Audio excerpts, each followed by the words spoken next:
أعوذ بالله من الشيطان اللعين الرجيم.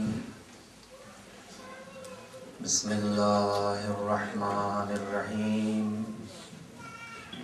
الحمد لله رب العالمين، والعاقبة للمتقين، والجنة للموحدين، والنار للملحدين. والصلاة والسلام على سيد الأنبياء والمرسلين، سيدنا ونبينا وشفيعنا أبي القاسم محمد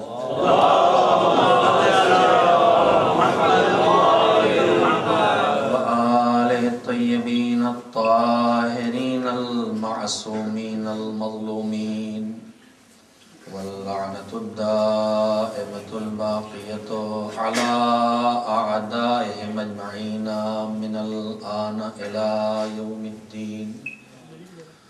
أما بعد، فقد قال الله سبحانه وتعالى في كتابه المبين، وهو أصدق الصادقين وقوله الحق. بسم الله الرحمن الرحيم. يا أيها الذين آمنوا بالله ورسوله والكتاب الذي نزل على رسوله والكتاب الذي أنزل من قبل، ومن يكفر بالله وملائكته وكتبه ورسله واليوم الآخر فقد ضل ضلالا بعيدا.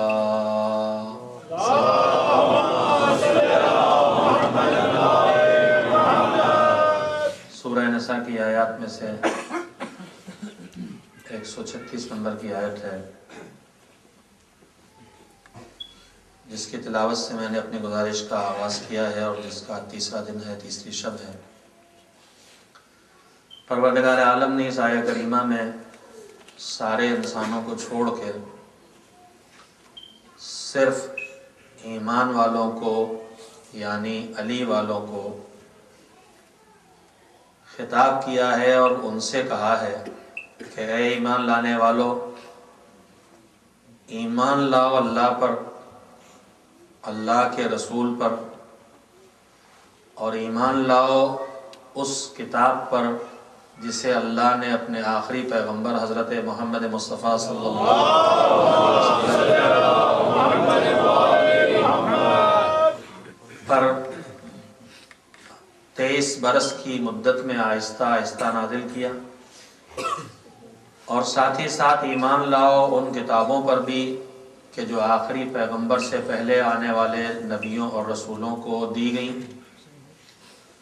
اور یاد رکھو کہ جو اللہ کا انکار کرے، اللہ کے ملائکہ اور فرشتوں کو نہ مانے، اللہ کی بھیجی ہوئی کتابوں کو نہ مانے، اللہ کے بھیجے ہوئے رسولوں کو نہ مانے، یا آخرت کا انکار کرے، ان سب کو نہ مانے یا ان میں سے کسی ایک کو نہ مانے، تو ایسا انسان راہ ہدایت سے بہک گیا ہے، گمراہ ہو گیا ہے، اور گمراہ ہو کے گمراہی کے راستے پر دور تک چلا گیا ہے۔ عزیزان محترم، میں نے آپ حضرات کی خدمت میں جس گزارش کا آغاز کیا ہے، اس کا عنوان قرار دیا ہے کفر و ایمان اور زندگی پر اس کے اثرات، تاکہ ہم یہ جائزہ لے سکیں کہ ایمان ہماری زندگی پر کیا کیا اثر ڈالتا ہے اور کہاں کہاں اثر ڈالتا ہے، اور کفر انسانی زندگی کو کیا کیا نقصان پہنچاتا ہے اور کہاں کہاں نقصان پہنچاتا ہے۔ اور یہ موضوع میں نے اس لیے منتخب کیا ہے کہ ہم اس کی یاد میں بیٹھے ہیں کہ جو کل ایمان کا بیٹا تھا اور جس کے مقابلے میں کل کفر کا نمائندہ بیعت کا مطالبہ لے کے آیا تھا، اور جس نے ایک انکار بیعت کے ذریعے ہمیشہ کے لیے ایمان کو کفر پر فتح یاب بنا دیا تھا۔ یزید اور حسین کی جنگ کوئی ذاتی جنگ نہیں تھی، یزید اور حسین کی جنگ کوئی خاندانی جنگ نہیں تھی۔ غلط رنگ دینے کے لیے تحقیق کے نام پر، ریسرچ کے نام پر کتابیں لکھی گئی ہیں جس میں حسین اور یزید کی جنگ کو قبیلوں کی جنگ بتایا گیا ہے، حسین اور یزید کی جنگ کو خاندانی جھگڑا بتایا گیا ہے، حسین اور یزید کی لڑائی کو حکومت کی لڑائی سمجھایا گیا ہے، لیکن حقیقتاً حسین اور یزید کی جنگ آپ جیسے قدردان مجمع کے سامنے بغیر تفصیل کے ایک جملے سے کہنا کے ذریعے بتانا چاہتا ہوں۔ یزید کیا کہہ رہا تھا؟ یزید کہہ رہا تھا مجھے مانو۔ یزید مطالبہ بیعت کر رہا تھا، یعنی یزید کہہ رہا تھا مجھے مانو۔ یزید کس کو منوانا چاہتا تھا؟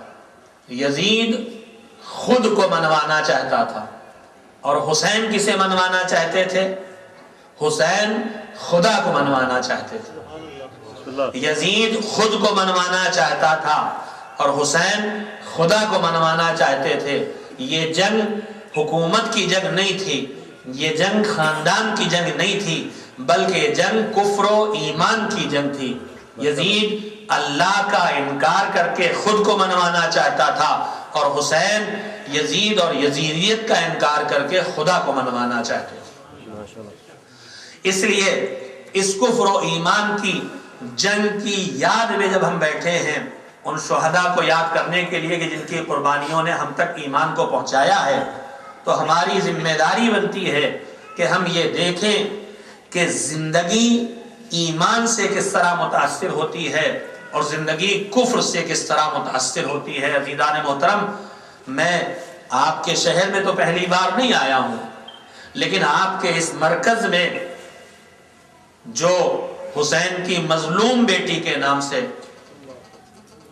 جانا جاتا ہے، اس میں میری پہلی مرتبہ حاضری ہوئی ہے، پہلی مرتبہ حاضر ہوا ہوں۔ آپ میری گزارشات کو پہلی بار سن رہے ہیں، لہذا میں اپنی گزارش کے آغاز میں بات کہنے سے پہلے اپنی اس نیت، اپنے اس ارادے، اپنے اس مقصد کو آپ کے سامنے رکھ دینا چاہتا ہوں کہ جس نیت، جس ارادے اور جس دعا اور مالک سے جس بھیک کو مانگ کے اس منبر پہ آتا ہوں۔ عزیزان محترم، میں اپنی بات کو کہنے کے لیے ایک واقعہ آپ کو یاد دلاؤں۔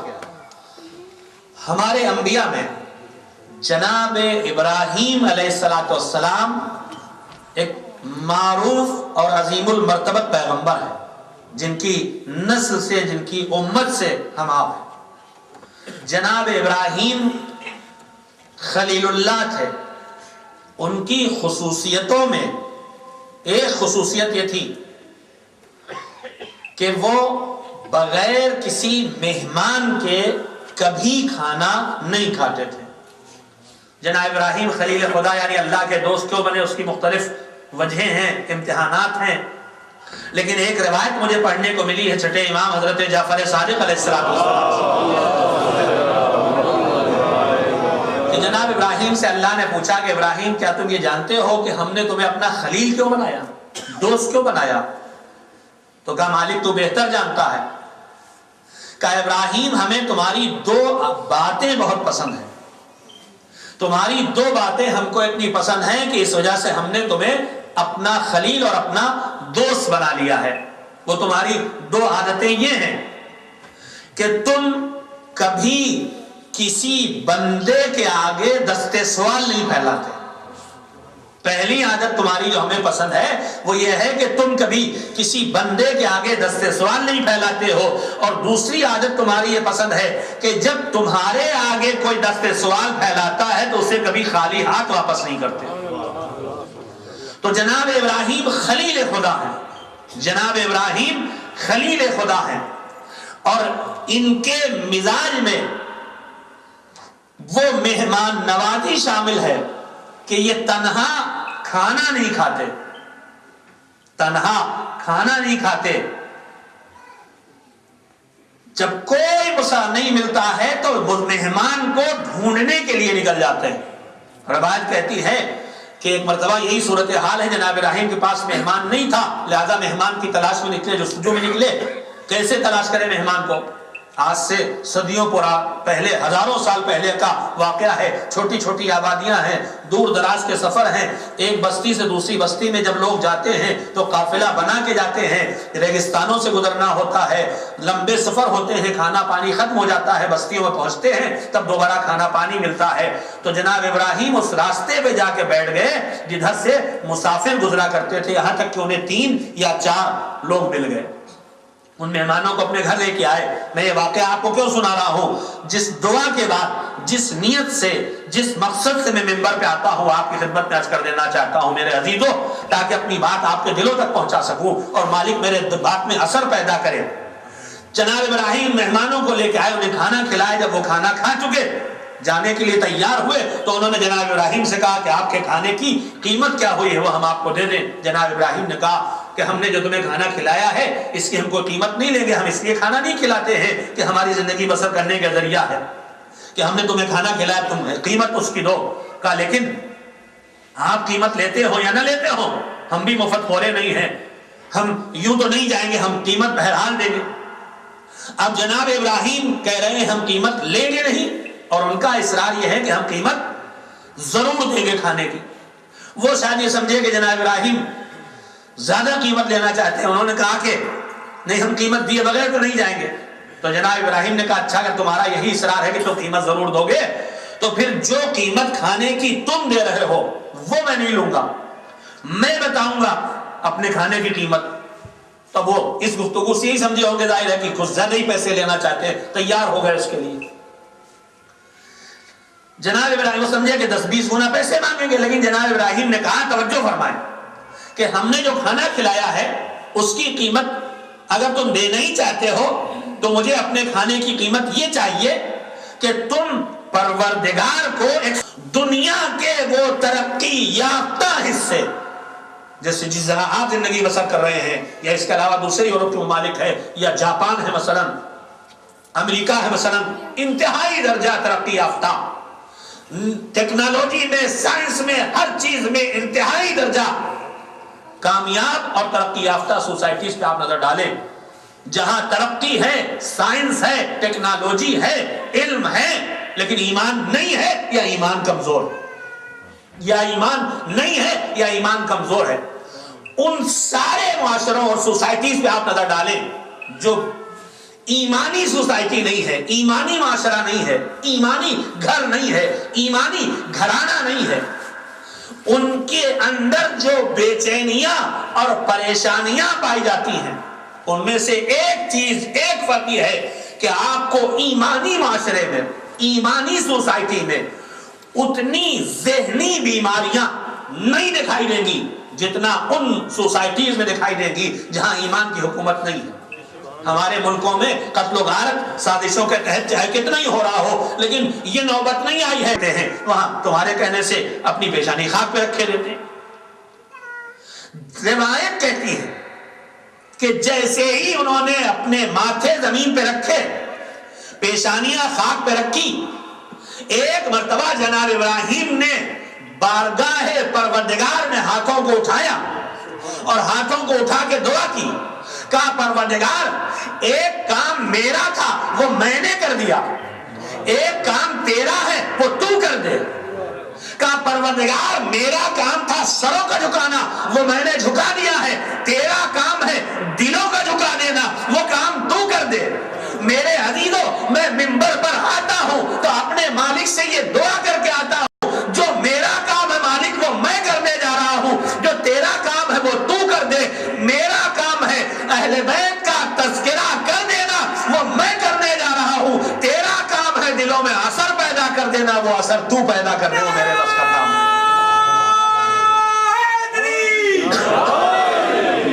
زیادہ عزیزوں، اگر ہم آپ مجلس میں آئے ہیں تو میں بھی یہ نیت کر کے آؤں، آپ بھی اس ارادے سے آئیں کہ مالک محمد و آل محمد علیہ السلام کے تذکروں کے طفیل میں مولا کائنات امیر المومنین حضرت علی بن ابی طالب علیہ السلام کی جوش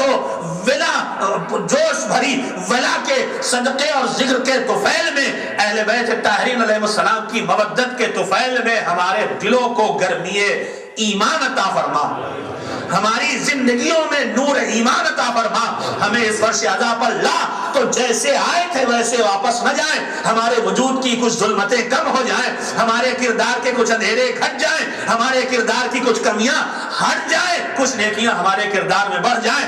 اس نیت کے ساتھ آپ بھی فرش ادا پہ آتے ہیں، اس ارادے سے میں بھی منبر پہ آتا ہوں تاکہ وہ تذکرے کیے جائیں کہ جو حسین کے مقصد کو پورا کرے، جو یاد حسین کے ساتھ ساتھ ذکر حسین کے ساتھ ساتھ ہمارے معاشرے میں فکر حسین کو زندہ کر دے، فکر حسین کو پھیلا دے اور مقصد حسین زندہ ہوتا ہوا ہمارے معاشرے میں دکھائی دے۔ عزیزان محترم، میں نے کل سے آپ کی خدمت میں جو گزارش شروع کی ہے، کل میں نے ایمان کے بارے میں آپ سے گفتگو کی تھی کہ ایمان کیا ہے، تھوڑا سے رک کے ہمیں سوچنے کی ضرورت ہے۔ ایمان خالی ماننے کا نام نہیں ہے، ایمان تیسرا مرحلہ ہے۔ پہلی منزل ہے علم، دوسری منزل ہے معرفت اور تیسری منزل ہے ایمان، یعنی جاننا، پہچاننا اور جاننے اور پہچاننے کے بعد ماننا، شعور کے ساتھ، سمجھ کے ساتھ، بصیرت کے ساتھ، یہ ہے ایمان۔ اس ایمان کا زندگی میں جو اثر پڑتا ہے، زندگی کے ہر پہلو کا اثر پڑتا ہے۔ میں آج خالی ایک نمونہ آپ کے سامنے رکھنا چاہتا ہوں، لیکن اس سے پہلے ایک صلوات ذرا پرجوش طور پہ بھیجیں محمد ہمارے۔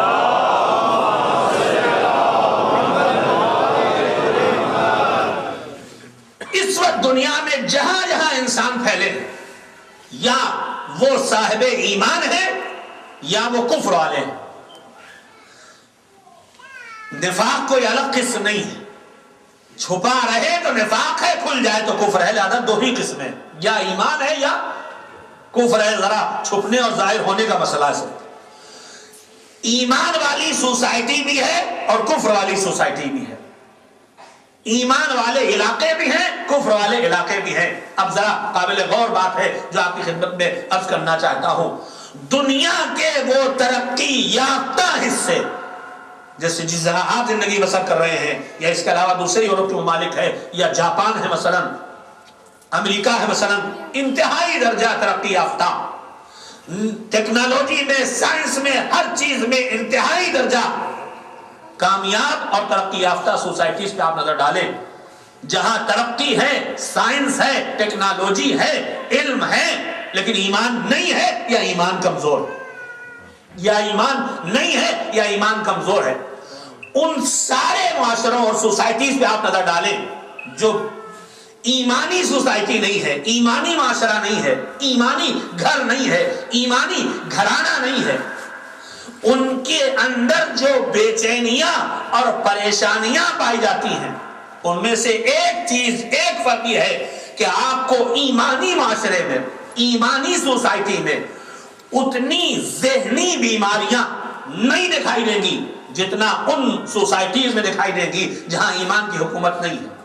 ہمارے ملکوں میں قتل و غارت سازشوں کے تحت چاہے کتنا ہی ہو رہا ہو، لیکن یہ نوبت نہیں آئی ہے کہ اسکول کا 10-11 سال کا بچہ ہاتھ میں اسٹین گن لے کے، مشین گن لے کے، بندوق لے کے آئے اور اپنے برابر کے ساتھیوں اور ٹیچر پر فائرنگ کر کے قتل عام کر ڈالے۔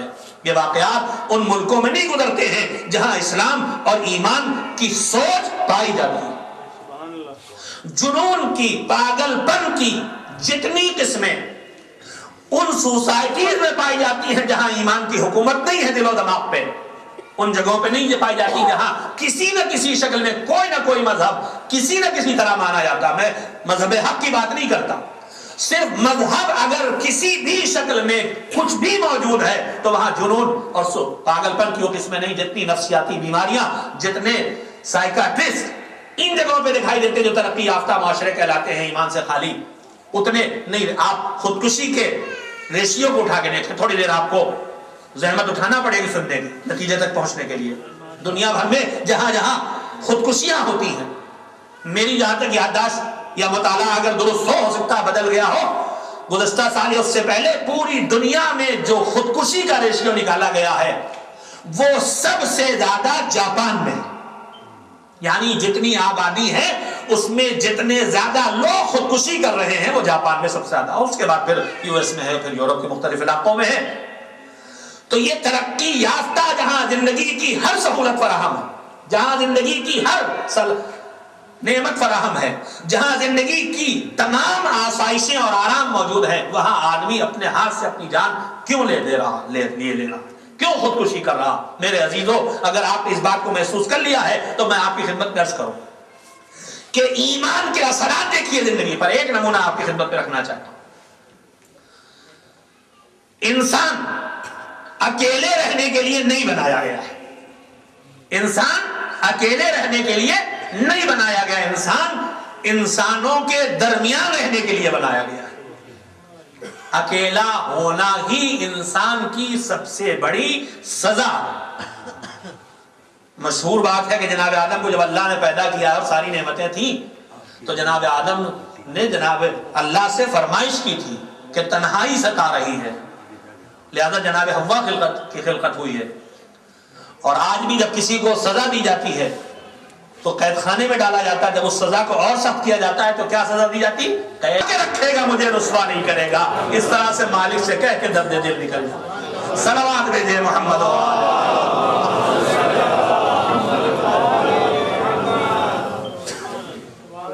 ایمان زندگی میں جو چیزیں دیتا ہے ان میں سب سے قیمتی چیز یہ ہے کہ ایمان جینے کی امنگ دیتا ہے۔ ایمان زندگی میں کبھی اس منزل پر انسان کو نہیں آنے دیتا ہے کہ اسے زندگی کے دروازے بند لگے۔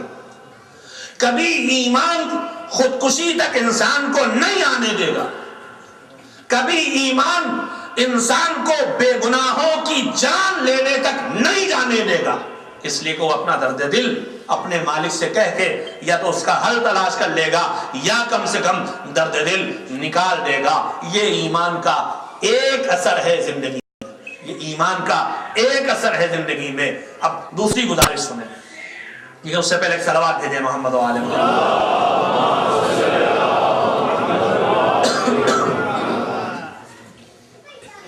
ہم آپ اس زندگی میں جب جینے کی کوشش کرتے ہیں تو ہمیں کچھ سہولتیں اور آسانیاں زندگی میں ملتی ہیں اور کچھ مشکلوں کا سامنا ہمیں کرنا پڑتا ہے۔ لیکن میں نے عرض کیا ہے کہ میں آپ کی خدمت میں پہلی مرتبہ حاضر ہوا ہوں اور ہو سکتا ہے آپ کے دل پسند باتیں میں آپ کی خدمت میں نہ پیش کر سکوں، لیکن میں نے عرض کیا ہے کہ میرے ممبر پر آنے اور آپ کے فرش اعلیٰ پر آنے دونوں کا ایک مقصد ہونا چاہیے، اور وہ مقصد یہ ہے کہ وہ باتیں ہیں جو ہمیں رضائے خدا سے قریب کریں، جو ہمیں مولا سے قریب کریں، جو ہمیں اپنے مالک سے قریب کریں، اپنے مولا سے قریب کریں۔ بات آ گئی ہے اور یاد آ گئی ہے تو آپ کو بھی یاد دلا دو۔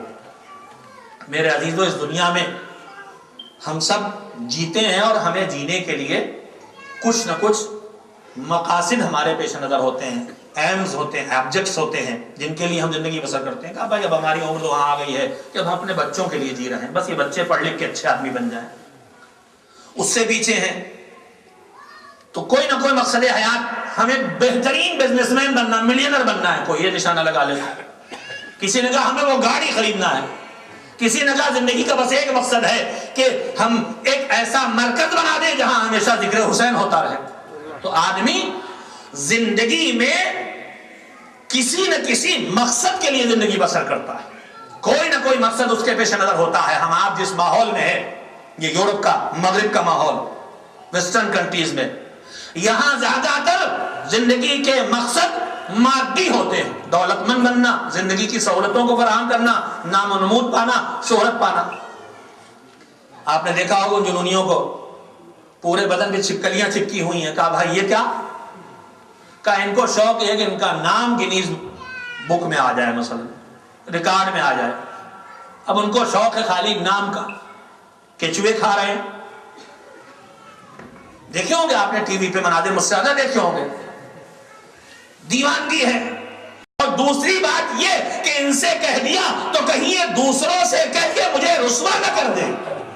تو بہت کچھ تو آدمی کہہ کے بوجھ ہلکا کر لیتا ہے، لیکن بہت کچھ سمٹتا رہتا ہے. نہ بیوی سے کہہ سکتا ہے، نہ بچوں سے کہہ سکتا ہے، نہ باپ سے کہہ سکتا ہے، نہ اولاد سے کہہ سکتا ہے، نہ دوست اور احباب سے کہہ سکتا ہے. لہذا دل میں گھٹن بڑھتی رہتی ہے. کس سے کہے، کس سے بتائے، کیسے دل کا بگولا پھوٹے. لہذا جب یہ گھٹن آگے بڑھتی ہے تو کبھی دوسروں کے قتل تک لے جاتی ہے، کبھی زہر کھلانے تک لے جاتی ہے، کبھی خودکشی تک لے جاتی ہے. مگر جو آدمی صاحب ایمان ہوتا ہے اس کے لیے ہمیشہ ایک ٹھکانہ باقی رہ جاتا ہے. بندوں سے جب نہیں کہہ سکتا تو رات کی تاریکیوں میں مصلی بچھا کے اپنے پروردگار سے سب کچھ کہہ دیتا ہے. جو ماں باپ سے نہیں کہہ سکتا وہ بھی کہہ دیتا ہے، جو اولاد سے نہیں کہہ سکتا وہ بھی کہہ دیتا ہے، جو احباب سے نہیں کہہ سکتا وہ بھی کہہ سکتا ہے. ان سے نہیں کہتا تھا، کہہ کے کیا کروں، کچھ کر نہ سکیں گے. بتا دوں گا تو دوسروں سے نہ بتا دے. مالک کی بارگاہ میں جب درد دل رکھتا ہے تو یہ امید لگاتا ہے کہ کہنے جا رہا ہوں تو اس کا حل بھی نکالنے والا قادر مطلق ہے. اور اگر میرے مفاد میں حل نہیں بھی ہوگا تو ستار العیوب ہے، میرے عیب کو چھپا کے رکھے گا، مجھے رسوا نہیں کرے گا. اس طرح سے مالک سے کہہ کے درد دل نکل جائے. صلوات بھیجے محمد.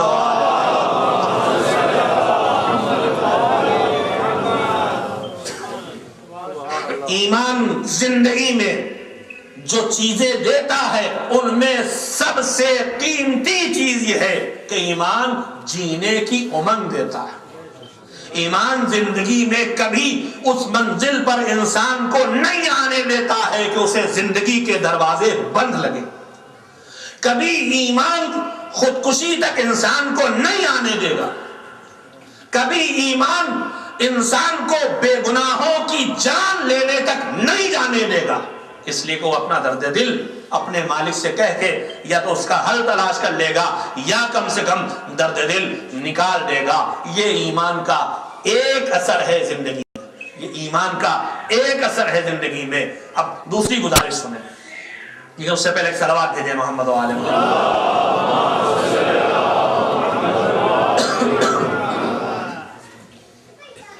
ہم آپ اس زندگی میں جب جینے کی کوشش کرتے ہیں تو ہمیں کچھ سہولتیں اور آسانیاں زندگی میں ملتی ہیں اور کچھ مشکلوں کا سامنا ہمیں کرنا پڑتا ہے.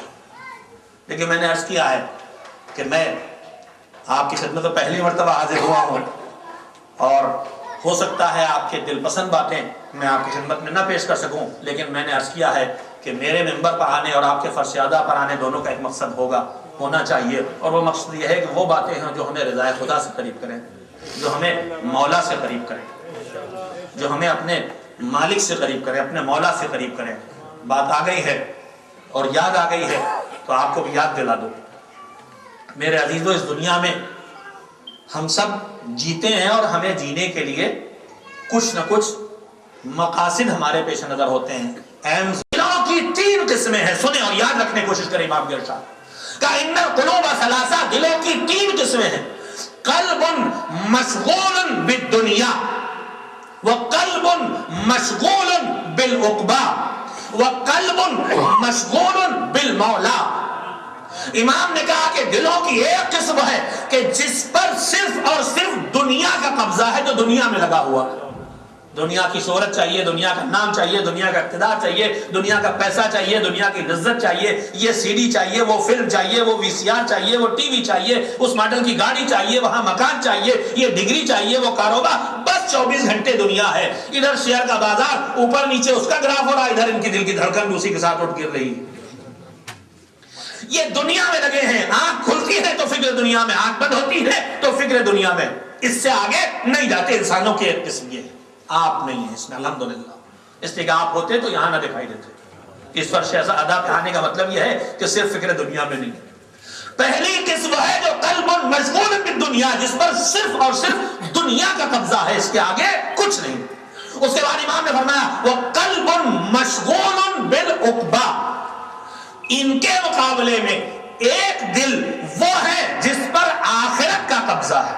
دنیا کا قبضہ نہیں ہے، آخرت کا قبضہ ہے. آپ ہیں اس میں، مانے اور چاہے نہ مانے. کیوں نہیں مانیں گے؟ آخرت کا قبضہ ہے، یعنی وہ ہر کام سے پہلے یہ دیکھتا ہے کہ اس سے آخرت بنے گی کہ بگڑے گی، اس سے جنت ملے گی کہ جہنم جانا پڑے گا، یہ حرام ہے کہ حلال ہے، جائز ہے کہ ناجائز ہے، واجب ہے کہ مکروہ ہے، مثلا یہ کھائیں اس سے آخرت بنے گی کہ بگڑے گی، یہ سنیں اس سے آخرت بنے گی کہ بگڑے گی، یہ دیکھیں اس سے آخرت بنے گی کہ بگڑے گی، یہ بولیں اس سے آخرت بنے گی کہ بگڑے گی، سن لینے میں حرج کیا ہے؟ امام نے کہا کہ دوسری قسم انسان کی ہے کہ جو جس کے دل و دماغ پر آخرت کا قبضہ ہے کہ جنت کیسے ملے گی، جہنم سے اپنے آپ کو کیسے بچا لیا جائے۔ مگر ایک تیسری قسم بھی ہے، سوچیے وہ قسم کون سی ہو سکتی ہے؟ ہم نے سوچا بھائی ان دو سے آگے سمجھ میں نہیں آتا، یا دنیا میں لگے یا آخرت میں لگے، مگر سنیے امام نے فرمایا وَقَلْبٌ مَشْغُولٌ بِالْمَوْلَى، ایک دل وہ ہے کہ جسے نہ فکر دنیا ہے نہ فکر آخرت ہے، اسے صرف اس کی فکر ہے کہ میرا مولا مجھ سے کیسے راضی ہو جائے، میرا مولا مجھ سے کیسے خوش ہو، میرا مولا کس عمل سے راضی ہوگا کس عمل سے ناراض ہوگا، جنت آئے گی کہ جہنم ملے گا۔ یہ بازار کا بزنس مین والا مزاج اس کا نہیں ہے، مولا کی رضا اس کے پیش نظر ہے، مولا کی رضا اس کے پیش نظر ہے۔ تو انسانوں کی تین قسمیں ہیں، ایک دنیا کے لیے جینے والے، ایک آخرت کے لیے جینے والے، اور ایک رضا مولا کے لیے زندگی بسر کرنے والے۔ اب ان تینوں قسموں کے بارے میں دنیا میں کچھ فیصلے کر رکھے گئے ہیں، کہا وہ دنیا کے لیے جیتا وہی تو کامیاب ہے، کوئی ملینر کوئی بلینر کوئی کاروباری کوئی کچھ، یہ آخرت والے حلال حرام یہ کہاں ترقی کریں گے، یہ ایسے ہی رہ جائیں گے بس ملکہ۔ ہمارے بچپن میں کہا جاتا تھا ملکہ و کٹوریا، وکٹوریا کو پڑھتے تھے، ملکہ و کٹوریا پتہ نہیں کیوں پڑھتے تھے میرا، تو ان کی روٹی کا مطلب ہے اس سے آگے جانے والے نے ان کو نماز سے فرصت، دنیا کی لذت چاہیے، یہ سی ڈی چاہیے، وہ فلم چاہیے، وہ وی سی آر چاہیے، وہ ٹی وی چاہیے، اس ماڈل کی گاڑی چاہیے، وہاں مکان چاہیے، یہ ڈگری چاہیے، وہ کاروبار، بس 24 گھنٹے دنیا ہے، ادھر شیئر کا بازار اوپر نیچے اس کا گراف ہو رہا، ادھر ان کی دل کی دھڑکن بھی اسی کے ساتھ اٹھ گر رہی ہے، یہ دنیا میں لگے ہیں، آنکھ کھلتی ہے تو فکر دنیا میں، آنکھ بند ہوتی ہے تو فکر دنیا میں، اس سے آگے نہیں جاتے۔ انسانوں کی ایک قسم یہ ہے، آپ نہیں ہے اس میں الحمدللہ، اس لیے کہ آپ ہوتے تو یہاں نہ دکھائی دیتے۔ اس پر شہزادہ پہ آنے کا مطلب یہ ہے کہ صرف فکر دنیا میں نہیں۔ پہلی قسم ہے جو قلب مشغول بالدنیا، جس پر صرف اور صرف دنیا کا قبضہ ہے، اس کے آگے کچھ نہیں۔ اس کے بعد امام نے فرمایا وہ قلب مشغول بالعقبہ، ان کے مقابلے میں ایک دل وہ ہے جس پر آخرت کا قبضہ ہے، دنیا کا قبضہ نہیں ہے، آخرت کا قبضہ ہے۔ آپ ہیں اس میں، مانے اور چاہے نہ مانے، کیوں نہیں مانیں گے؟ آخرت کا قبضہ ہے، یعنی وہ ہر کام سے پہلے یہ دیکھتا ہے کہ اس سے آخرت بنے گی کہ بگڑے گی، اس سے جنت ملے گی کہ جہنم جانا پڑے گا، یہ حرام ہے کہ حلال ہے، جائز ہے کہ ناجائز ہے، واجب ہے کہ مکروہ ہے، مثلا یہ کھائیں اس سے آخرت بنے گی کہ بگڑے گی، یہ سنیں اس سے آخرت بنے گی کہ بگڑے گی، یہ دیکھیں اس سے آخرت بنے گی کہ بگڑے گی، یہ بولیں اس سے آخرت بنے گی کہ بگڑے گی، سن لینے میں حرج کیا ہے؟ امام نے کہا کہ دوسری قسم انسان کی ہے کہ جو جس کے دل و دماغ پر آخرت کا قبضہ ہے کہ جنت کیسے ملے گی، جہنم سے اپنے آپ کو کیسے بچا لیا جائے۔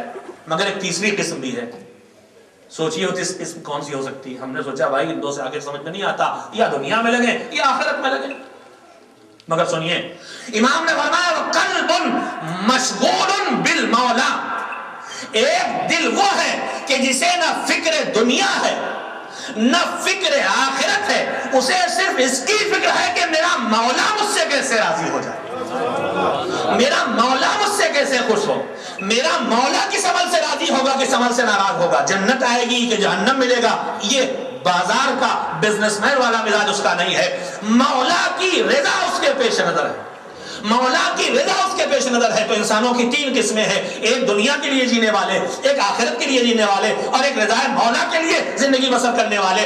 اب ان تینوں قسموں کے بارے میں دنیا میں کچھ فیصلے کر رکھے گئے ہیں، کہا وہ دنیا کے لیے جیتا وہی تو کامیاب ہے، کوئی ملینر کوئی بلینر کوئی کاروباری کوئی کچھ، یہ آخرت والے حلال حرام یہ کہاں ترقی کریں گے، یہ ایسے ہی رہ جائیں گے بس ملکہ۔ ہمارے بچپن میں کہا جاتا تھا ملکہ و کٹوریا، وکٹوریا کو پڑھتے تھے، ملکہ و کٹوریا پتہ نہیں کیوں پڑھتے تھے میرا، تو ان کی روٹی کا مطلب ہے اس سے آگے جانے والے نے ان کو نماز سے فرصت نہیں، روزے سے فرصت نہیں، دینداری سے فرصت نہیں ہے، جھوٹ بولنا نہیں جانتے، بےایمانی کرنا نہیں جانتے، یہ کیا ترقی کریں گے؟ یہ تو حلال حرام کے چکر میں لگے ہوئے. کامیاب تو وہ ہے جو جھوٹ، بے ایمانی، 420، دھوکہ، فریب، یہ سب جانتا، وہی کامیاب دنیا میں لگا. تو ہمارے فیصلے الگ ہیں. امام کے فیصلے سنیے. ایک ہے دنیا والا، ایک ہے آخرت والا، ایک ہے فکر مولا، رضا مولا والا. کہ سنو، اما القلب المشغول بالدنیا، جو صبح سے شام، شام سے صبح بس فکر دنیا، دولت دنیا، شہرت دنیا، اقتدار دنیا، اختیار دنیا، اسی چکر میں لگا رہتا ہے. نعمت دنیا، بس 24 گھنٹے فکر دنیا میں رہتا ہے. اس کی زندگی کا کل خلاصہ کیا ہے؟ لہو الشدۃ والرخاء. سچائیاں ہیں عزیزو. کہ جو 24 گھنٹے صرف دنیا کے لیے زندگی بسر کرتا ہے، اس کی زندگی کا کل خلاصہ یہ ہے کہ اس کی زندگی میں کبھی آسانی دکھائی دے گی، کبھی دشواری دکھائی دے گی. آخرت کو تو خود ہی نہیں سمجھتا، آخرت کو خود ہی نہیں سوچتا. اس کی زندگی میں کبھی آسانی ہے، کبھی دشواری ہے. کبھی کاروبار چلے گا، کبھی قرض میں ڈوب جائے گا. کبھی طاقتور ہوگا، کبھی کمزور ہو جائے گا. کبھی صحت مند ہوگا، کبھی بیمار ہو جائے گا. کبھی اقتدار میں آئے گا، کبھی جیل میں چلا جائے گا. کبھی گھر میں بچے کی کلکاریاں سنائی دیں گی، کبھی گھر سے جنازہ نکلے گا. جو 24 گھنٹے دنیا میں لگا ہے، اس کی زندگی کا کل خلاصہ. توجہ فرمائیں گے. وقت دیا ہے میں نے، تھکایا بھی آپ کو، لیکن بے نتیجہ نہیں میری بات انشاءاللہ. تو دنیا دار انسان جو صرف 24 گھنٹے دنیا کے لیے لگا ہے، اسے دنیا میں کبھی آسانی ملے گی، کبھی دشواری ملے گی. ایسا نہیں ہے کہ جو دنیا کی فکر میں رہے ہمیشہ کامیاب، ہمیشہ نعمتیں، ہمیشہ سہولتیں. نہیں، دشواریاں بھی ہیں، آسانیاں بھی ہیں. یہ ہے کل خلاصہ دنیا دار انسان کا.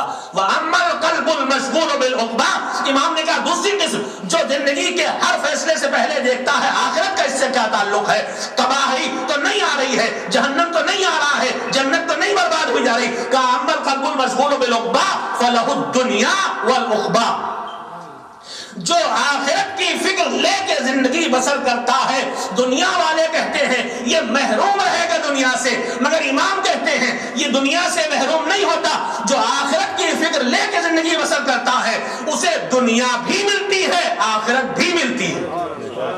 جو صرف دنیا کے لیے جیتا ہے، بس زندگی میں کبھی آسانی، کبھی سہولت، لیکن جو آخرت کی فکر لے کے جیتا ہے، اسے دنیا بھی ملتی ہے، آخرت بھی ملتی ہے. بس اب تیزی سے بات کو سن لیں.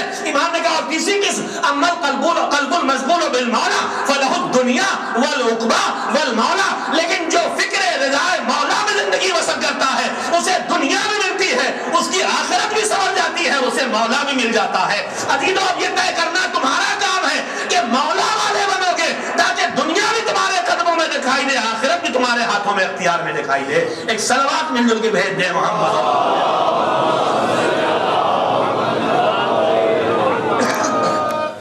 یعنی ہم زندگی کے ہر فیصلے سے پہلے دیکھیں مولا راضی ہے کہ نہیں، میرا مالک راضی ہے کہ نہیں، میرے آقا راضی ہے کہ نہیں، میرا علی راضی ہے کہ نہیں، میرے اس فیصلے سے میرا حسین راضی ہے کہ نہیں، میرے اس فیصلے سے میرا سردار محمد مصطفیٰ راضی ہے کہ نہیں. اس لیے کہ یہ راضی ہوں گے تو اللہ راضی ہوگا، یہ ناراض ہوں گے تو اللہ ناراض ہوگا.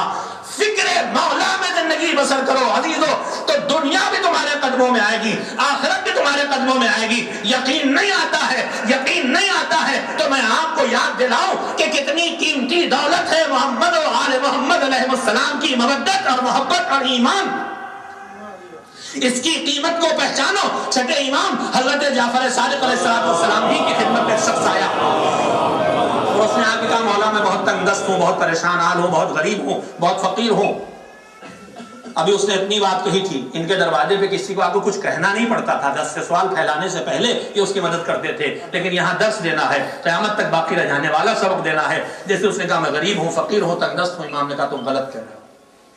وہ سمجھا مولا ہماری بات پہ بھروسہ نہیں کر رہے ہیں. کہا نہیں تم صحیح نہیں کہہ رہے ہو. کہا نہیں مولا میں سچ کہہ رہا ہوں، میں بیانی نہیں کر رہا ہوں، میں واقعی تنگ دست ہوں، میں فقیر ہوں، میرے پاس کچھ نہیں ہے. امام سے مدد چاہتا تھا. امام نے کہا نہیں تم ٹھیک بات نہیں کہہ رہا. مشہور واقعہ آپ نے سنا ہو. اس نے کہا نہیں مولا میں سچ کہہ رہا ہوں. امام نے جب دیکھا کہ وہ بات کو محسوس نہیں کر رہا تو جہاں پہ گفتگو ہو رہی تھی بظاہر مدینہ منورہ میں سامنے کوئی پہاڑی دکھائی دے رہی تھی. پہاڑی کتنی بھی چھوٹی ہو، کتنی بھی چھوٹی پہاڑی ہو، لیکن پہاڑی تو پہاڑی ہے نا. امام نے کہا اچھا یہ بتاؤ کہ جو تم سامنے پہاڑی دیکھ رہے ہو، میں تم تو غریب اور تنگ دست ہو نا، میں اسے سونے کی بنا دیتا ہوں اور تمہیں دے دیتا ہوں، مگر ایک شرط ہے. اس نے کہا مولا کیا ہے وہ شرط؟ کہا شرط یہ ہے کہ ہماری جو محبت تمہارے دل میں ہے وہ نکال دو اور یہ سونے کا پہاڑ لے لو. تو اس نے کہا مولا یہ تو منظور نہیں ہے. تو مولا نے کہا پھر آئندہ سے اپنے کو غریب و فقیر نہ کہنا, اپنے کو غریب و فقیر نہ کہنا. تمہارے پاس اتنی بڑی دولت ہے کہ اس سونے کے پہاڑ کو اس کے مقابلے میں لینے پہ تیار نہیں ہو, تو پھر اپنے کو فقیر اور غریب نہ کہنا. تو میرے عزیزو, یہ محمد و آل محمد علیہ السلام کی مودت و محبت, یہی تو ایمان ہے. اور یہی ایمان وہ عظیم ترین دولت ہے کہ اس کے بعد آدمی فقیر نہیں ہے, امیر ہے. میرے عزیزو, بس ضرورت اس کی ہے کہ ہم اپنی زندگی میں انداز فکر ایسا بنائیں کہ 24 گھنٹے فکر دنیا میں بسر کرنے کے بجائے یہ سوچیں ہمارا مولا کاہے سے راضی ہے اور ہمارا مولا کس چیز سے ناراض ہے. جس سے ناراض ہے وہ ہونا نہ چاہیے, اور جس سے ہمارا امام ہم سے راضی ہو جاتا وہ ہم سے چھوٹنا نہ چاہیے. اس کے بعد ایمان زندگی کے ہر مرحلے میں کیسا سہارا بننے والا ہے. بس 3-4-5 منٹ میں اپنی بات کو ختم کروں آپ کے سامنے چند فقرے مسائل کے. عزیزو یہ ایمان زندگی کا کتنا بڑا سہارا میں عرض کر رہا تھا. زندگی میں دشواریاں اور مصیبتیں ہم سب کو سامنے آتی ہیں. لوگ شکایتیں کرتے ہیں, فریاد کرتے ہیں, مدد مانگتے ہیں, دعائیں پوچھتے ہیں, تعویذ لکھواتے ہیں. کبھی کبھی گفتگو اس لہجے بھی ہونے لگتی ہے, مولانا کیا بتائیں, خاص کر کے ہماری بہنیں, سمجھ ہی میں نہیں آتا ہے اللہ ہم سے کیوں ناراض ہے. حالانکہ کوئی ایسی پیچیدہ بات نہیں ہے, ہمارا ہر عمل اس قابل ہے کہ اللہ ہم سے ناراض ہو جائے. بڑی عجیب و غریب بات جب آدمی کہتا نہیں سمجھ ہی نہیں آتا اللہ کیوں ناراض. صبح سے شام تک ہزاروں مرتبہ ہم سے ایسی غلطیاں ہوتی ہیں کہ جس پہ اللہ ناراض ہونے کا حق رکھتا ہے. میں نے ابھی پڑھ رہا تھا کتاب, اس نے پڑھا کہ کوئی صاحب معرفت, صاحب عرفان ایک راستے سے گزر رہا تھا. راستے سے پتلی گلی سے گزر رہا تھا. اس پر کسی نے اوپر سے ایک تسلا راکھ, جلی ہوئی لکڑی کی خاک, راکھ, جب آگ جلائی جاتی ہے, لکڑی جلائی جاتی ہے, اب یہاں نوجوانوں کے لیے بھی مشکل ہو گئی نا کہ راکھ ان کے لیے سمجھانا مشکل چیز ہے. لکڑی, کوئلہ, جو جل کے بچتی مٹی, کیا کہتے ہیں انگلش میں, کیا بتایا آپ نے؟ ہاں چلیے سبھی جانتے ہیں. تو اس کے اوپر کسی نے ایک تسلا راکھ ڈال دی. راکھ کب بنتی؟ جب آگ بجھ جاتی. اور وہ اطمینان سے گزر گئے. ہم آپ ہوتے تو جھگڑا شروع کر دیتے. کسی نے پوچھا بھائی یہ تسلا راکھ پوری تمہارے اوپر پڑی ہے اور تم کوئی اثر ہی نہیں تمہارے اوپر. عجیب غریب جملہ کہا صاحب عرفان نے. کہا بھائی جو جہنم کی آگ کا مستحق ہے, اگر اس کا معاملہ ایک تسلا راکھ پہ نپٹ گیا ہے تو اس میں شکایت کی کون سی بات ہے. میرے عزیزو, ہم کبھی اس طرح نہ سوچیں کہ پتہ نہیں کیوں اللہ ہمارے اوپر ہی مصیبت. بعض لوگ کیسے جری ہوتے ہیں, ہمارے ہی اوپر کیوں آفت آ رہی ہے. پوری دنیا پہ دیکھو تو تمہیں پتہ چلے کہ کتنی آفتیں کہاں آ رہی ہیں. لیکن بیماری ہے, پریشانی ہے, شکوے ہیں, اور آدمی اپنی غلطیوں کو ڈھونڈنے کے بجائے ایک آدھ نیکی اگر اسے ہوتی تو فوراً یاد کرتا ہم تو نماز پڑھتے ہیں, ہم تو مجلسوں میں جاتے ہیں, ہم تو خیرات کرتے ہیں, ساری آفتیں ہمارے اوپر ہیں. میرے عزیزو, جب اس طرح سے زندگی میں الجھنیں پیدا ہونے لگے تو وہ سہارا لو جس سہارے کا نام ایمان ہے, جو قرآن کریم کے اور اہل بیت کے ذریعے مل رہا ہے. سنیے, مصیبتیں ہم پر بھی پڑتی ہیں لیکن صرف صاحب ایمان پہ نہیں پڑتی مصیبت. دنیا میں سارے انسانوں پہ مصیبتیں پڑتی ہیں, کسی پہ کم کسی پہ زیادہ, اس میں کوئی شبہ نہیں. لیکن مصیبتوں کا سامنا سب کو ہے, مگر وہ جو صاحب ایمان ہے اور جو ایمان والا نہیں ہے, کافر ہے, اس پر پڑنے والی مصیبت اور آفت میں اور صاحب ایمان پر پڑنے والی مصیبت اور آفت میں جو فرق ہے وہ محسوس کیجئے. اور اگر اسے انشاءاللہ محسوس کر لیجئے گا تو پھر زندگی کی ہر مشکل آپ کے لیے آسان ہو جائے گی جو ایمان سہارا بنے گی. قرآن کریم سورہ نساء میں جنگ احد یا جنگ بدر, اس کے بعد کچھ احکام بیان کر رہا ہے اور اس میں دشمن کے پیچھا کرنے کی بات ہے. بظاہر جنگ احد کی بات ہے جس میں مسلمانوں کا شدید نقصان ہوا تھا, بہت لوگ مارے گئے تھے اور بہت زخمی تھے جو بعد میں بھی شہید ہوئے ہیں, اور زخمی تھے, بہت بری طرح سے زخمی تھے. مگر حکم ہوا تھا کہ جو لشکر گیا ہے اس کا پیچھا کرو تاکہ پلٹ کے نہ آئے. تو یہ تھکے ہوئے, زخمی, چور تھکن سے, ان سے کہا جا رہا پیچھے کرو. ان میں ذرا کچھ سستی پیدا ہوئی, اس لیے کہ زخمی ہیں, تھکے ہیں, پریشان حال ہیں, بھوکے ہیں, پیاسے ہیں, لٹے ہوئے ہیں, جنازے رکھے ہوئے ہیں. لیکن جو زندہ بچے ان سے کہا جا رہا پیچھا کرو.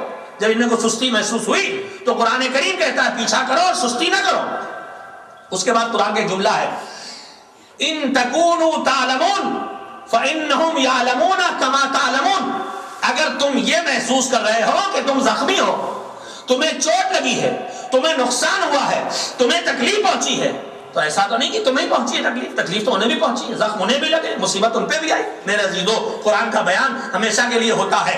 اگر آج ہمیں مصیبتوں کا سامنا ہے اور بالخصوص صاحب ایمان ہونے کی وجہ سے کچھ زیادہ زحمتوں کا سامنا، مشکلات کا سامنا ہے، تو میرے عزیزو اگر ہمارے یہاں بیماری ہے، تنگ دستی ہے یا اور کوئی مصیبت ہے، اگر ہمیں مصیبتوں کا سامنا ہے تو ایسا نہیں ہے کہ صرف مومن کو مصیبتوں کا سامنا ہے، غیر مومن کو بھی ہے، اہل کفر کو بھی ہے۔ مصیبت کا سامنا ان کو بھی ہے، مصیبت کا سامنا ہم کو بھی ہے، مگر دونوں میں ایک بڑا فرق ہے جو قرآن بیان کر رہا ہے۔ اگر یاد رہ جائے تو زندگی کی ہر مشکل آسان ہو جائے گی۔ قرآن کہتا ہے ان تکونوا تعلمون فانہم یعلمون کما تعلمون، اگر تمہارے اوپر مصیبت پڑی ہے تو کفار میں بھی مصیبت پڑی ہے، کم زیادہ کی بات نہیں ہے، دونوں میں مصیبت پڑی ہے، لیکن قرآن کہتا ہے ایک فرق ہے تمہارے اور ان کے درمیان، تمہارے اوپر جو مصیبت پڑی ہے اور جو مصیبت ان کے اوپر پڑی ہے اس میں ایک بنیادی فرق ہے۔ قرآن کہتا ہے لیکن ترجون من اللہ ما لا یرجون، تمہارے اوپر جو مصیبت پڑی ہے اور ان پہ جو مصیبت پڑی ہے اس میں بنی، مگر یہ جو گودیں آباد تھی وہ بچے کیا ہوئے؟ ایک ابی اصغر کی شہادت کی خبر ہمیں ہے اور ایک ننھی سکینہ کی شہادت کی خبر ہمیں ہے، مگر کیا یہی دو بچے لے کے حسین کربلا آئے تھے؟ نہیں، حسین کربلا جب آئے تھے تو گودیں آباد تھیں، خیموں میں بچے تھے۔ 7 محرم کو زہیر بن القید خیموں سے نکل کے لشکر یزید کے سامنے آئے ہیں پانی کے لیے، پانی نہیں ملا ہے، پانی نہیں آ سکا ہے، مگر زہیر نے جو تقریر کی تھی لشکر یزید کے سامنے، اس میں جملہ زہیر نے کہا تھا یزید کے لشکر والوں، میں نے حسین کے خیموں میں بچے دیکھے، حسین کے خیموں میں بچے دیکھے ہیں، اور یہ بچے پیاسے ہیں، اور یہ بچے اتنے پیاسے ہیں کہ اگر انہیں پانی نہ ملا تو بچے پیاس سے تو دنیا سے چلے جائیں گے۔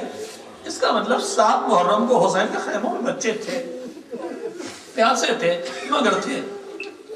اس کے بعد عاشور کی صبح جب ہوئی ہے اور حسین کا ایک مجاہد لشکر یزید سے نکل کے لشکر حسین کی طرف جانے لگا جس کا نام ہور ہے، بچے تھے، پیاسے تھے، مگر تھے۔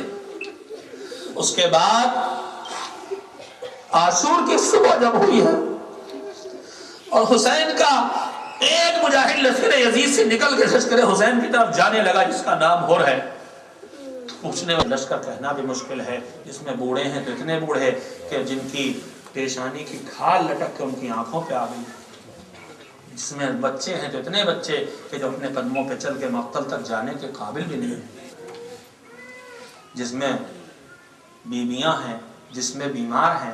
اس چھوٹے سے لشکر میں طاقت کیسے آئی کہ اس نے پورے دن اس بھرے ہوئے لشکر کا مقابلہ کیا؟ یہ صرف ایمان تھا، زخم لگتے تھے تو اللہ سے امیدیں بڑھتی جاتی تھی، اور کیسا ایمان ہے کہ جو خون بہنے پہ طاقت کو بڑھاتا ہے، طاقت کو گھٹنے نہیں دیتا۔ 2 محرم گزری، آج حسین کا قافلہ کربلا پہنچ چکا ہے، حسین کا قافلہ کربلا میں آ چکا ہے، اور یہ قافلہ آباد قافلہ ہے، ابھی لٹا ہوا قافلہ نہیں۔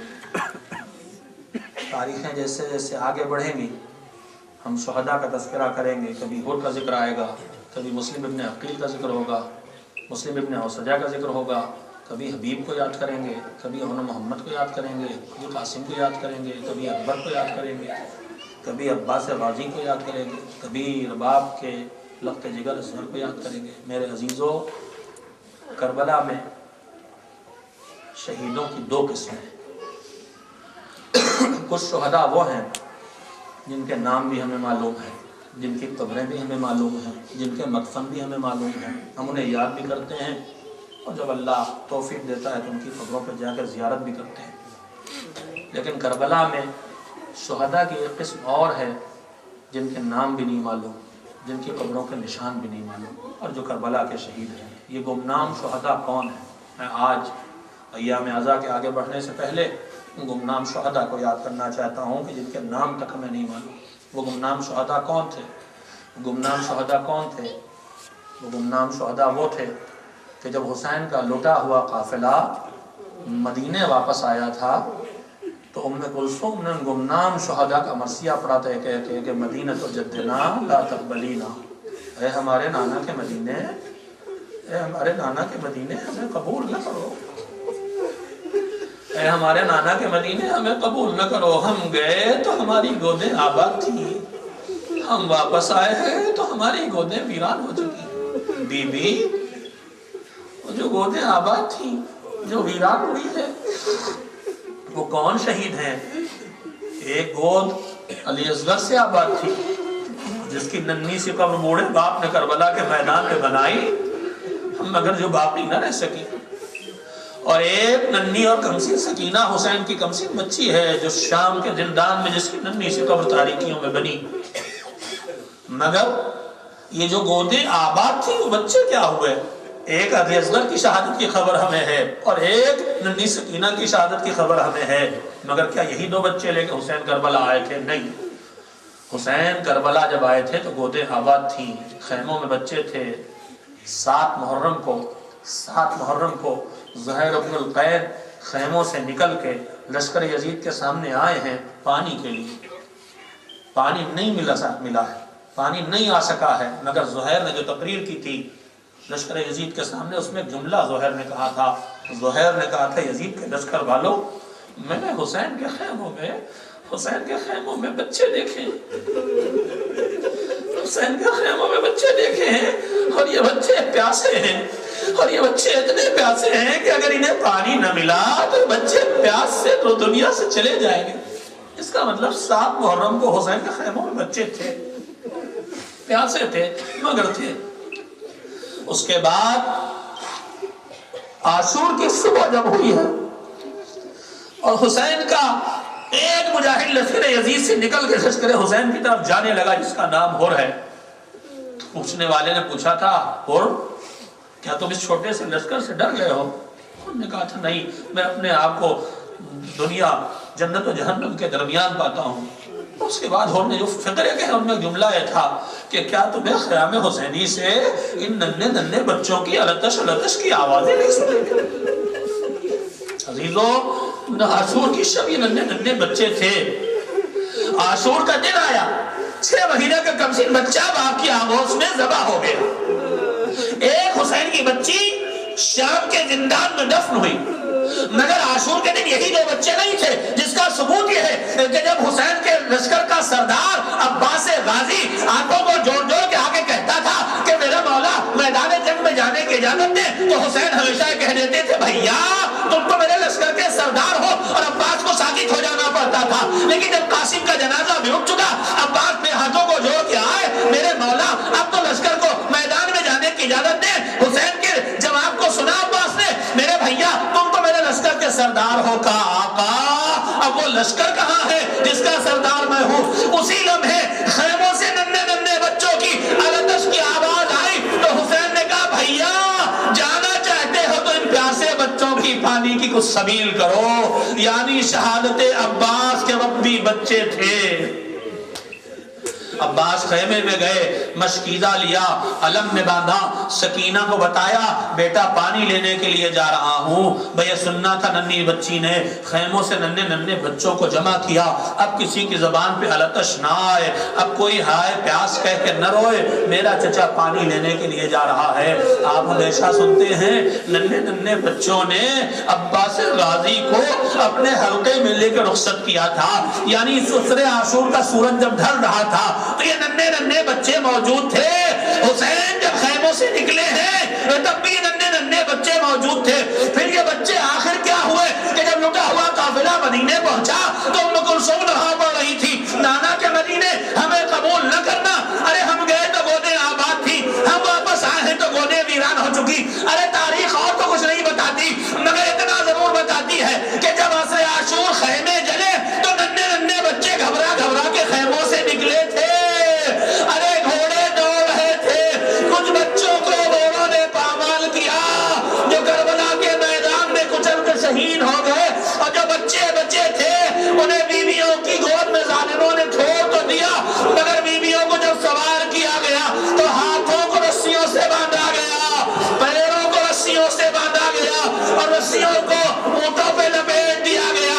ظالموں نے اسی پہ اکتفا نہ کی، بے کجاوا بے ہماری اونٹ، ہاتھ بندھے پیر بندھے اور اونٹوں کو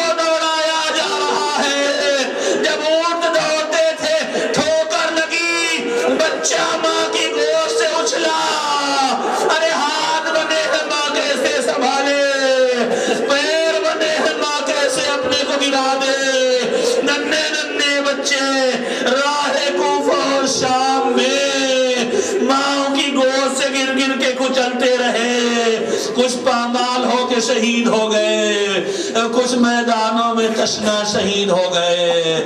یہ وہ گمنام شہداء تھے جنہیں ام کلثوم مدینے میں یاد کر رہی تھی۔ ہم گئے تو گودیں آباد تھی، ہم واپس آئے ہیں تو گودیں اجڑ چکی ہیں۔